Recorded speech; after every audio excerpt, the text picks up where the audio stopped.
আমি ছোটবেলা থেকে নামাজ পড়ি, তো সবাইকেই বলবো দেখো দুনিয়াটাই সবকিছু না।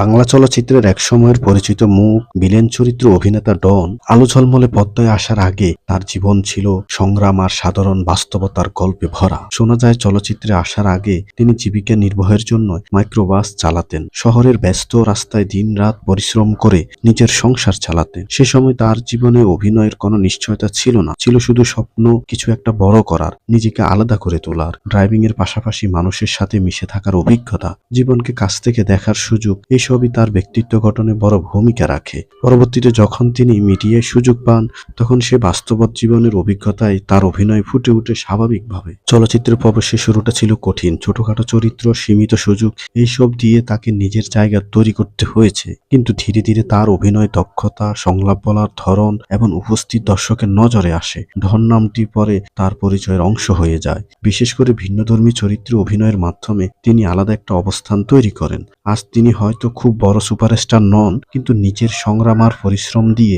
যে জায়গায় পৌঁছেছেন তা অনেকেরই কাছে অনুপ্রেরণা। তবে একটি বিষয় মনে রাখা জরুরি, এই ধরনের গল্পের কিছু অংশ সময়ের সাথে গুঞ্জন বা মুখোমুখি প্রচালিত হতে পারে। তবুও তার এই পথ চলা প্রমাণ করে, জীবন যেখান থেকে শুরু হোক, ইচ্ছা আর পরিশ্রম থাকলে নতুন পরিচয় তৈরি করা সম্ভব।